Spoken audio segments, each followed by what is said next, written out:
अस्सलाम वालेकुम दोस्तों, आज हम बात करेंगे नए कफ़ाला सिस्टम की जो 14 तारीख से लागू हो जाएगा। उसके लिए आपको 1 साल होना ज़रूरी है। सऊदी के अंदर आपको 1 साल हो गया हो तभी आप कफ़ाला ले सकते हैं। इसके पहले आप कफ़ाला नहीं ले सकते।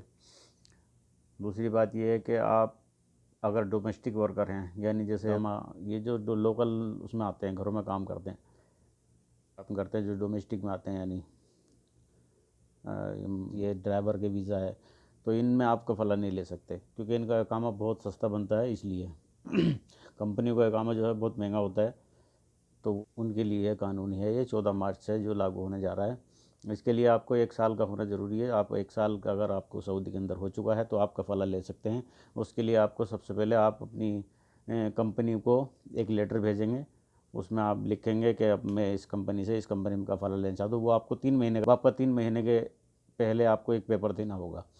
अगर आपकी रजामंदी, आपकी कंपनी सही है, अगर वो कफ़ाला देना चाहती है तो आप जब मर्ज़ी ले सकते हैं। उसके लिए कोई मुआहदा नहीं, कोई टाइमिंग नहीं है उसकी। चाहे आप 2 महीने में ले लें, 3 महीने में ले लें, 1 दिन में ले लें, वो आपकी कंपनी के ऊपर है। लेकिन आपकी कंपनी अगर नहीं देना चाहती तो आप 3 महीने पहले उसको एक पेपर लिख के अप्लाई करेंगे उसमें कि अब मैं इस कंपनी को इस कंपनी से इस कंपनी में जाना चाहता हूँ। जिस भी कंपनी में आप कफ़ाला लेना चाहते हैं, तो उसके लिए आपको 3 महीने पहले आपको एक अप्रूवल डालना होगा। फिर कंपनी आपको जवाब देगी कि आप जा सकते हैं। नहीं भी अगर कंपनी जवाब नहीं देती आपको, तो उसके लिए कंपनी आपको जवाब नहीं देती है तो आप 3 महीने के बाद खुद मालिक हैं, आप जा सकते हैं कंपनी को छोड़ के। कंपनी आपको कोई भी चार्जेस नहीं करेगी, कोई भी दबाव नहीं बनाएगी आप, क्योंकि आपने 3 महीने पहले अप्लाई किया हुआ है। इसलिए तो 3 महीने का टाइम इसीलिए सरकार ने, यहाँ की हुकूमत ने दिया हुआ है कि आप अपनी मर्ज़ी से अपना काम चुन सकते हैं। लेकिन उसके अंदर क्या है कि आपका एग्रीमेंट भी होगा। दूसरी कंपनी में जब जाएंगे आप तो आपका एग्रीमेंट होगा वहाँ भी।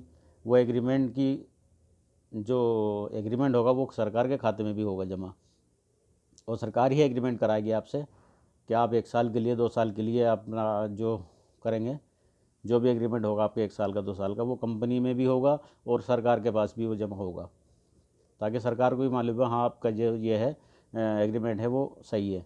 और जो प्रोफेशन है आपका, जो भी काम है, उस काम के तहत ही आपका इकामा बनेगा। वो पहले, और आज से तो ये भी लागू हो जाएगा 8 तारीख से।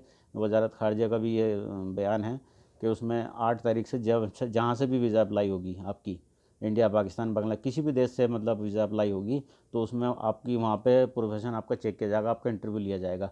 एक इंटरव्यू वहाँ लिया जाएगा, एक इंटरव्यू आपका सऊदी में आने के बाद होगा। उसी हिसाब से आपके काम को देखते हुए आपका इकामा बनेगा। तो ये 8 तारीख से लागू हो जाएगा। ये वीज़ा आप आना चाहते हैं उस कंट्री में, आपका पहले एक इंटरव्यू होगा, उसके बाद में ये वीज़ा अप्लाई होगी। और वीज़ा अप्लाई जो कंपनी करेगी कि मुझे 50 वर्कर, 100 वर्कर चाहिए, तो उसको लिखना पड़ेगा, सरकार को लिखित रूप में देना पड़ेगा कि मुझे 50 वर्कर चाहिए, जिसमें 10 मैसन चाहिए, 10 इलेक्ट्रीशियन चाहिए। यानी जिस प्रोफेशन का आदमी चाहिए उसको लिख के देना पड़ेगा, मुझे इतने आदमी चाहिए इस प्रोफेशन के। तो इसलिए आज से ये कानून लागू है कि आपको ये लिख के भी देना पड़ेगा कि कौन कौन से कैटेगरी का आदमी चाहिए आपको, तो तभी वीज़ा अप्लाई होगी। इससे पहले वीज़ा अप्लाई नहीं होगी। ठीक है जी, जैसे भी जानकारी और आएगी आपको बता देंगे इंशाअल्लाह।